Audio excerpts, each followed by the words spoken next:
All right, so in this video, we're going to go over bulldozing emissions, how to characterize the particulate matter emissions, or PM, as I'll refer to it in this video, from bulldozing operations.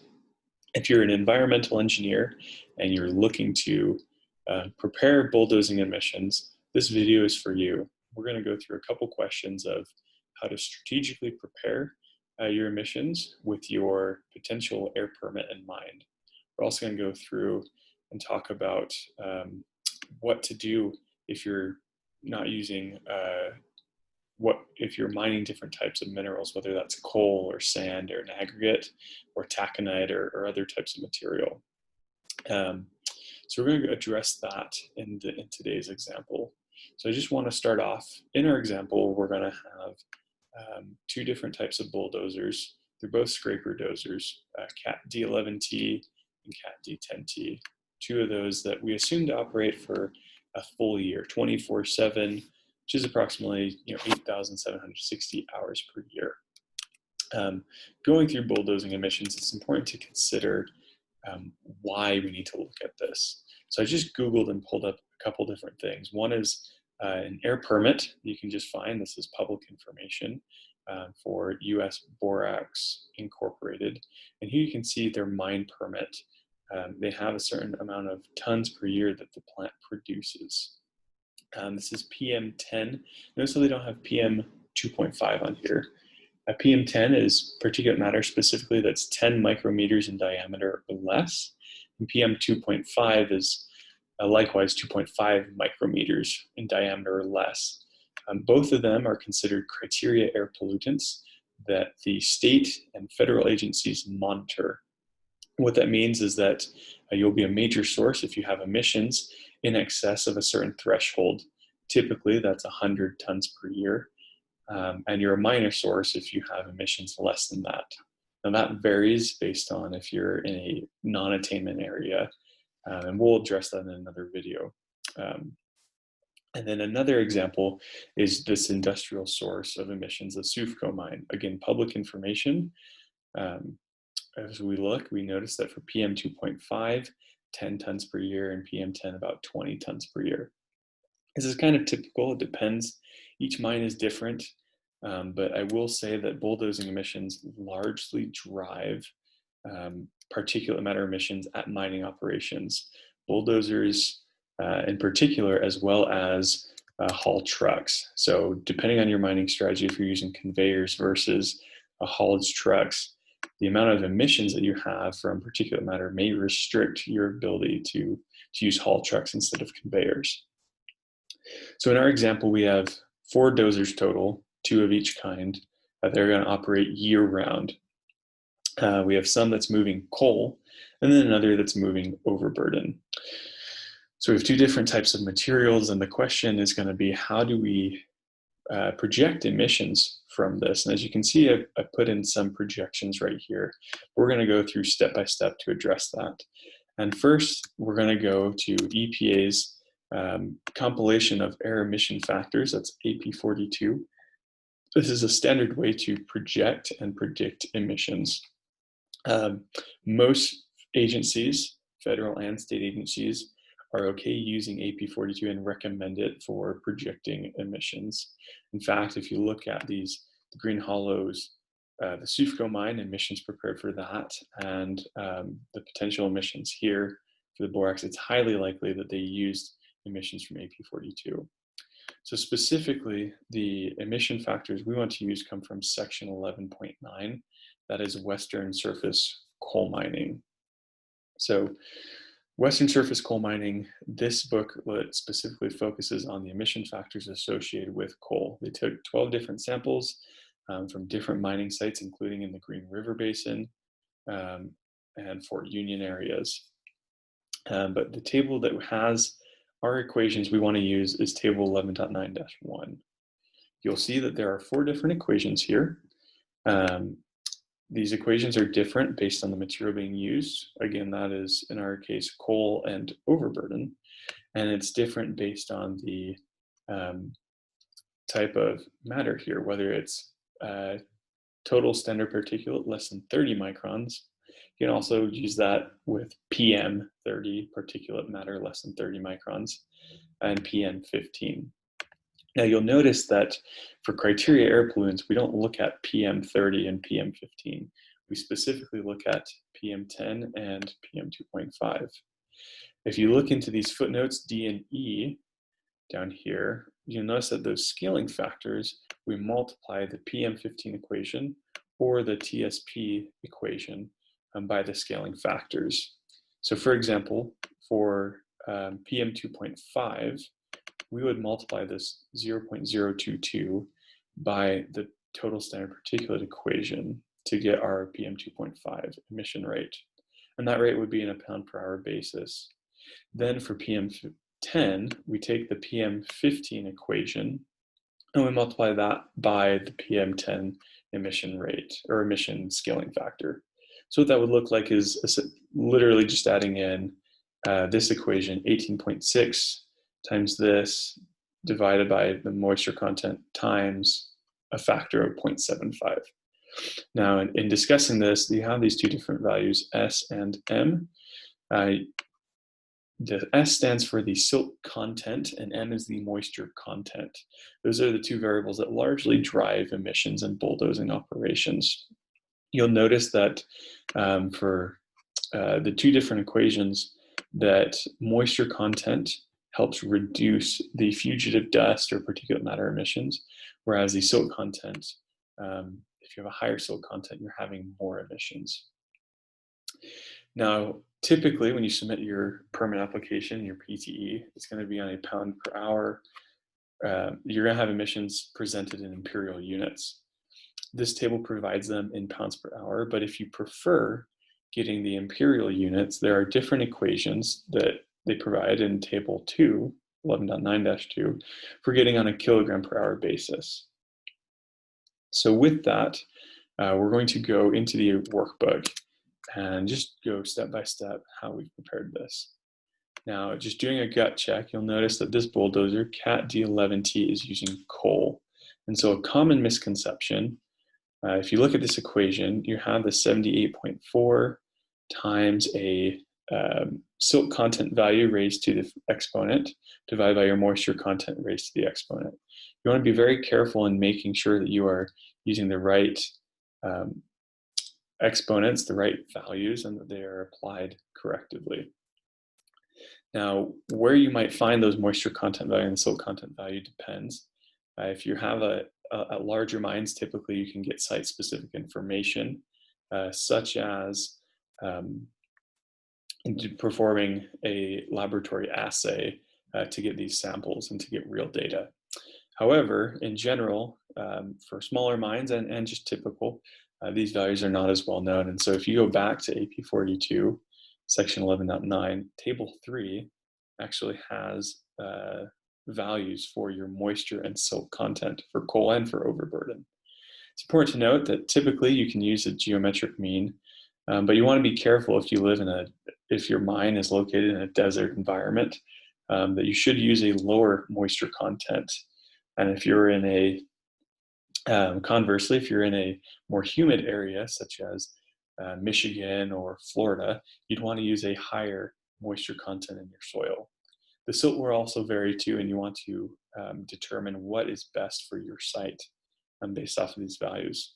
So as I said, these are the silt content and moisture content values that EP42 provides that are generally accepted. If we go back to our emission workbook, what I typically do is take a screenshot of those tables and then just keep it on here for reference. So as I said earlier, we want to be careful and make sure that we're using the right equation and specifically the right silt and moisture content values. So you notice for coal, if we go down, for coal, the silt and moisture content values should be 10.4 and 8.6. If we go back to this equation here, you'll notice for the PM30 emission factor, or TSP, we have 78.4 times our moisture silt content, that is 6.9. Now that, if you read the footnote, is for overburden. So we incorrectly applied that, and you just do a simple change here, drag down your silt and moisture content value to correct that. And then likewise, you'll want to correct that for overburden. to address your material. You take those equations, drag them across. Oh, let's not do that. And so that's how you want to project your emissions. So once you have your emission rate, again, we'll want to do a slight correction here. And we're just doing this in real time. It's just good practice so that you can make sure that you're doing a good self-check when you're preparing these emissions. Because again, when you submit these emissions to the state, it's very likely that they're going to take their time reviewing it. If you have any problems in your air quality estimates, that can delay getting your permit to operate, meaning that you cannot make your improvements to your process as fast as you would like them. So now that we've updated those equations, we'll go down and notice that we have a projection for uncontrolled daily and annual bulldozing emissions. This is assuming that there is no control, that for bulldozing, we're just operating it, 24/7, 8,760 hours per year, and that it's not controlled in any manner. Using those emission estimates, you'll notice that we have a very high amount of emissions, 430 tons per year from coal, and then 470 from mining overburden. With the PM10 at 155, 164, and PM2.5, you'll notice that these are above major source thresholds for criteria air pollutants. And so if you weren't a major source already, this in and of itself would trigger a major source thresholds. So what you want to consider is how you can stay below those thresholds and what type of controls you can put in place. Typically, if you're in a mining industry, water application is the most generally used. It's cheap and it's easy, and it doesn't really impact the difficulty of refining your material or separating your material, whether that's coal or gold or what have you. You want to find a control efficiency that is generally accepted and applicable. What I found and what I used was a 75% control efficiency that was cited from the Air and Waste Management Association, where every time that watering is applied, you have control efficiencies higher than 75% for 2 hours or more. And so if we were to water with that frequency, you could apply the 75% control efficiency. And if you notice from there, then our PM10, our PM2.5 annual emissions are less than 50 tons per year, right? They're much lower. Now the total, again, is still pretty high. So that's kind of the general trend that you want to look for is making sure that you're a minor source if possible. And if you're a major source, you also want to give yourself some wiggle room. And so, for example, on this one, we assume 8,760 hours per year. If you're a small mine, your potential operating hours are probably closer to 5,000. And if you're a large mine, realistically, your actual hours are probably closer to, say, 8,000, hours per year. But you want that potential flexibility so that if you were to increase mining, say the market is good and you can sell your coal for more money, then you want to be able to increase your operating hours without having to wait, 3 months or 6 months to a year for a new permit. That will cost more money for them the state or the federal agency to review, and it will slow you down from a business standpoint. You won't be able to meet your market needs. So again, once we have calculated these emission factors in a pound per hour basis, it's a simple matter of just converting to a pound per day basis. So we take the pound per hour emission factor, multiply that by the equipment quantity, and we multiply that by the number of hours we expect it to operate per day, in our case 24, and that gives us our potential daily emissions. And again, this one's uncontrolled. And then once we do that, we can also get our tons per year, our total annual potential emissions, and that is just calculated by taking your hourly emission rate, multiplying by the equipment quantity and your hours per year, and then converting from pounds to tons by dividing by 2,000. When we apply the control efficiency of 75%, that's just a matter of multiplying your normal emission rate by 1 minus your control efficiency, right? So if 75% of your emissions is controlled, then 25% of emissions are uncontrolled. and that is what escapes as fugitive dust. So just a few questions to consider as we wrap up going through this example. The biggest one is, what if you're not mining coal? You're mining gold, or you're a sand and aggregate mine, for example. You would probably want to use a different equation, right? The best way to determine what type of emission equation you should use is by following the guidance by EPA in AP 42. So for example, if you're a sand and aggregate mine, your mining is more similar to mining of overburden material, right? And if you're mining gold, generally you can classify that as overburden material as well. From an emission factor standpoint. But if we go to AP 42 section 13.2.3, that's heavy construction operations, they characterize bulldozing from a variety of standpoints. And so just going through, if we look at the dust generating activities, they have recommended emission factors. For example, if you're just bulldozing, overburden or earth removal, you can use 11.1 and 11.2. If you're removing the topsoil, you can use table 11.9-4 for scraper emission factors, and so forth. So these really just cite back to 11.9, tables 1, 2, and 4. And tables 1, 2, and 4 are the ones that we just used. For example, table 1 is our bulldozing emission factors here, but on a imperial basis. Table 2 is the same table, but on a metric basis. And then table 4 are the emission factors that you could also present your bulldozing scraping emissions on a pound per ton basis. Now, talking from a strategic permitting standpoint, it would be beneficial and worthwhile to look at which one gives you higher emissions. If the pound per ton overburden removal had higher emissions, then it's probably more advantageous for your facility to prepare emissions based on the hourly rates, and you base it on your hours of bulldozers, hours that your bulldozers will operate each year. The other thing to consider is that if you have your permitted emissions based on this pound per ton usage, then in effect you're restricting your permit to a overburden tonnage each year or each day. And what that means is that even if market conditions say that you need to increase your capacity, you won't legally be allowed or permitted to do that until you raise your emissions and get a revised permit to the Department of Air Quality, whether that's EPA or your state's DAQ.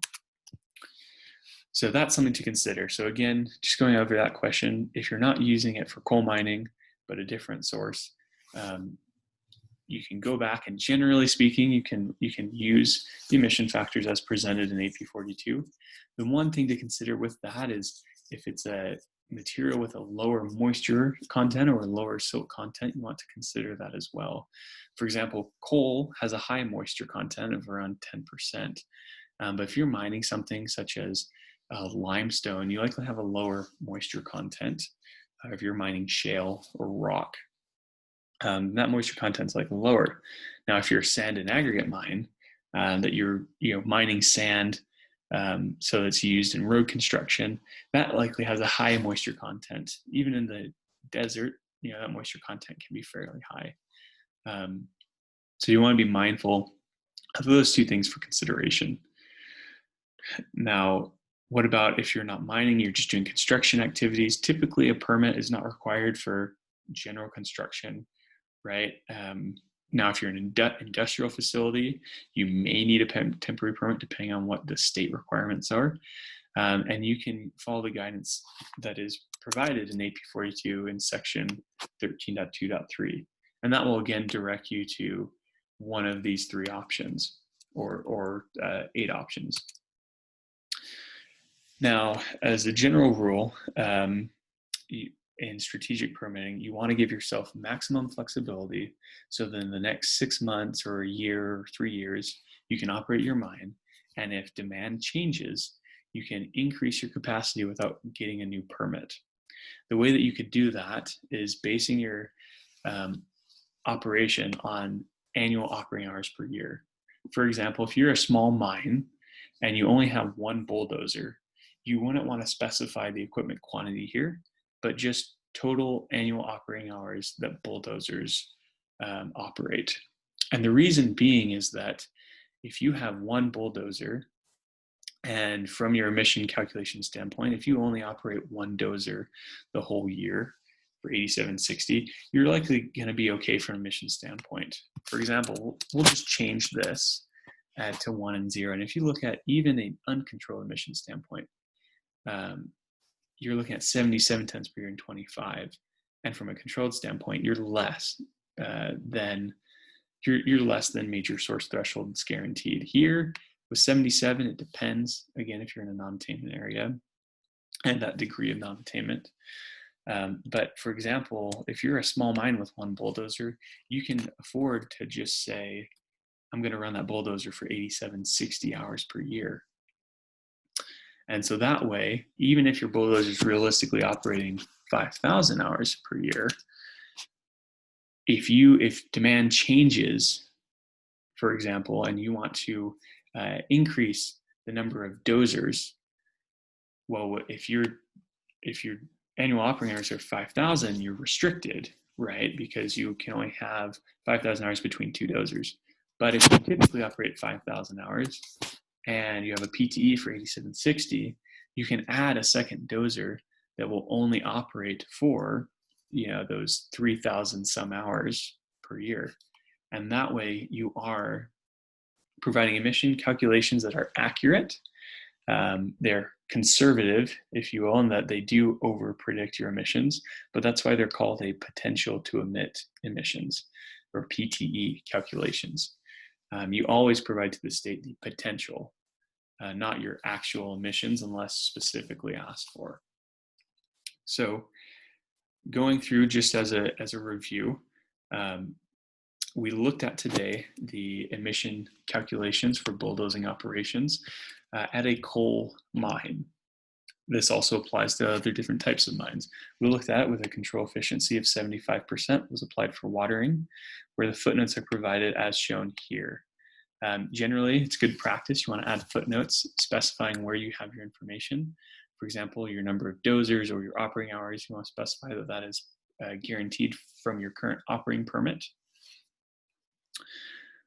We also provided and calculated the hourly emission rates based on AP 42 section 11.9 using this table here for coal and overburden, using the scaling factors provided in AP 42 as well. We took that pound per hour emission rate and we converted it to a daily basis and then to an annual basis of tons per year. It's good practice to include footnotes to show how you calculate these emissions. But just for an example, we just provided that moisture and silt content and other information as needed. These moisture and silt content values can be obtained from AP 42 in the third table down, as shown in this table here. And then we calculate our uncontrolled potential emissions and then our controlled potential emissions. You would submit your controlled potential emissions to the state. These are the emissions that they are concerned about. That is the emissions that are actively going to contribute to a deterioration in air quality, and that's what they want to consider. We discussed a few different options for strategic permitting, including for smaller mines, focusing on presenting the operating hours per year and not specifying your equipment quantity to provide you flexibility. And then also, we talked about different control efficiencies that you could apply. For watering, you can apply 75%. You can also find different sources or site-specific information to raise that. So for example, if you did a RBLC search, you can find documentation where other mines have used control efficiencies as high as 90%. Now that will likely get questioned. So you want to use something that is conservative, but also reasonable for your practice. And a 70-75% watering control efficiency is reasonable. But with consideration, you want to make sure that you can meet the requirements of using that control efficiency. For example, when UDAC reviews the control efficiency used for watering, they'll see that in this study, watering occurred every 2 hours. for your mine, you may not be able to water every 2 hours. That could be very burdensome to your application. So you want to consider that and find a source that is more applicable or more appropriate. General rule of thumb, I also like to just screenshot these equations on the right of my workbook so that I can then review them later as I'm trying to double check my work and my equations. So that's bulldozers. That's our mining emissions, how to prepare them for bulldozing calculations. We'll give you another video with demonstrating haulage, truck travel, and other mining emission considerations such as material handling and crushing. That will be in another video. You're welcome to subscribe to our channel for more considerations. And please leave any questions in the comments below if you have anything. Thank you.